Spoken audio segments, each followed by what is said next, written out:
अब पल में परलय होएगा बहुरी करेगा कब। जब सुनाया बूढ़ा बाबा कहता रे बेटा खेत में तंबाकू है लाया कि नहीं लाया। आपके इधर तंबाकू खेती होता है नहीं होता है? हमारे उधर बहुत होता है तंबाकू खेती, बड़ा बड़ा पत्ता होता। बोले तंबाकू जो खेत में रखा गया था उसको लाया कि नहीं। तीनों बेटा कहता है पिताजी सारा तंबाकू सुखाकर एक ही जगह जमा करके रख दिए। बोले समझ में नहीं आता है, इस कागज में लिखा है पल में परलय आएगा बहुरी करेगा कब। सूखा तंबाकू जमा करके रखे हो, कहीं रात में प्रलय आ जाए, आंधी आ जाए, बारिश हो जाए, तब सारा तंबाकू सड़ जाएगा, बर्बाद हो जाएगा। इसीलिए तुरंत ट्रैक्टर निकालो, चलो खेत पर। घर में ट्रैक्टर था ही। तीनों बाप बेटा खेत पर पहुंचा और वहां से सारा तंबाकू ट्रैक्टर में लाद कर घर में लाया, ट्रैक्टर से उतार कर गोदाम में कस दिया और सब हाथ मुंह धोकर के अपने अपने कमरे में सो गया। मौसम बिल्कुल ठीक ठाक था, पूर्णिमा का रात चकाचौंध। जब रात को 2 बजता है तुरंत मौसम चेंज हो जाता है और भारी बारिश वर्षा शुरू हो जाता है। सुबह हो गया है, वर्षा रोकने की बात नहीं। लोग खेत के तरफ दौड़ते हैं तंबाकू देखने के लिए। किसी किसी के खेत में तनी मनी कहीं कहीं तंबाकू बचा हुआ है, सब बहा गया सबका। उसके आली से उसका आली का पानी उछल रहा है। सबने अपना अपना खेत को देखा। उस बूढ़ा बाबा का भतीजा जब अपना खेत में गया तो उनके खेत के आली में थोड़ा माड़ा उसका तंबाकू था, पर उसका चाचा का खेत के तरफ जब देखता है तो एक भी तंबाकू। जब दूसरों के खेत में देखा नहीं है तो बेचारा अपना दुख वो भुला गया। लोग अपने दुख को कब भुलाता है? जब किसी और को अपने से ज्यादा दुखी देखता है तो वो अपना दुख को भूल जाता। और उस बूढ़ा बाबा का भतीजा दौड़ के चाचा के पास आया, बोले चाचा जी हमारे खेत में कुछ मुझ तो बचा हुआ है, पर आपके खेत में एक भी तंबाकू नहीं बचा है। उनके चाचा ने उनका कान को पकड़ा और घर के अंदर गोदाम के पास ले गया, गोदाम खोलकर दिखा दिया। भतीजा कहता है जब मैं शाम को खेत में गोरू लाने गया था तो सारा तंबाकू आपका खेत में था। इतना सारा तंबाकू कब किस वक्त घर के अंदर आ गया? बूढ़ा बाबा ने कहा ऐसे आया है, 50 रुपया लगा तब गोदाम में घुसा। उसका भतीजा सोचने लगा 50 टका में 50,000 का सामान सुरक्षित। बोले चाचा कैसे कब? बोले अरे तुम लोग गया सत्संग में, सत्संग सुन के आया ना।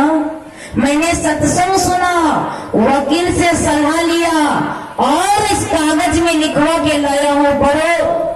जब उसका भतीजा पढ़ा, जो कल करना सो आज कर, जो आज करना सो अब, पल में प्रलय होएगा बहुरी करेगा कब। कब प्रलय हो जाए ठिकाना विचार कर सकते। एक ग्रह को जीवन में उतारा, मालो माल हो गया, उनके बिगड़े हुए कार्य बन गया।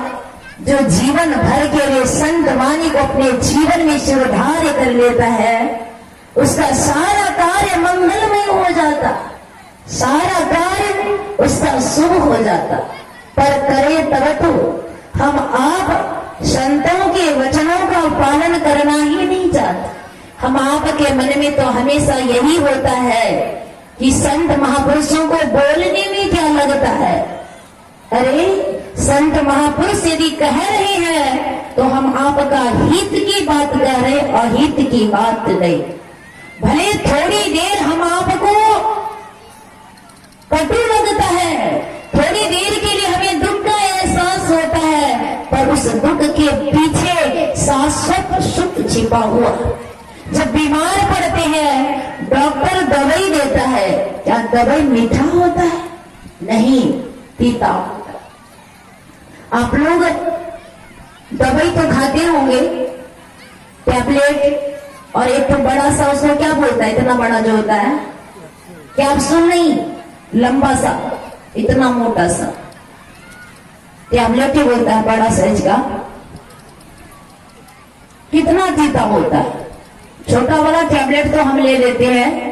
इधर बीच में तबीयत खराब हो गई थी प्रोग्राम के सिलसिला में, तो डॉक्टर इतना बड़ा टैबलेट दिया। हमारा सत्संगी था, मैंने कहा ये टैबलेट हमको मत दीजिए, हम 4 गिलास पानी पी लेंगे, टैबलेट भीतर जाता नहीं मेरा।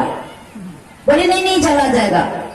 आप लोगों को विश्वास नहीं होगा, वो टैबलेट प्राय हम चमचा में तोड़ करके खाते हैं, हमको भीतर जाता ही नहीं है। तो डॉक्टर साहब ने बोला नहीं नहीं नहीं, आज जो दीदी प्रयास कीजिए, आप ही तो बार बार कहते हैं nothing is impossible, everything is possible, असंभव भी संभव हो जाता है यदि प्रयास करे तब। तो जरा आप ये टैबलेट खा के दिखाइए। टैबलेट तो लिए, पानी 1 गिलास चला गया, दूसरा गिलास चला गया, पर टैबलेट पिघल गया, भीतर जाता ही नहीं, अंतिम में फेंक दिया। बोले नहीं होगा, इस चमचा से ही खाएंगे। तो वो टैबलेट तीता होता है, इंजेक्शन देता है तो शरीर में क्या मीठा लगता है, वो भी तो चुभता है, पर स्वास्थ्य के लिए हितकर जो बीमारी है वो बीमारी को दूर कर देता और लोग बिल्कुल स्वस्थ हो जाते। संत वाणी भले आपको कटु लगता हो, पर उसमें बहुत बड़ा हित छिपी हुई रहती है। यदि संत वचन को हम सिरधार्य कर ले तो हम आपका जीवन चमक जाता है। इसलिए तो कहते हैं सतगुरु तेरे चरणों के थोड़ी धूल जो मिल जाए, सच कहता हो बाबा तकदीर बदल जाए। यदि सतगुरु के चरण धूल को लोग जीवन में अपना लेता है तो उनके बिगड़े हुए कर्म तो बनते ही हैं, साथ साथ उनका जीवन भी चमक जाता है संदेश भजन के माध्यम से।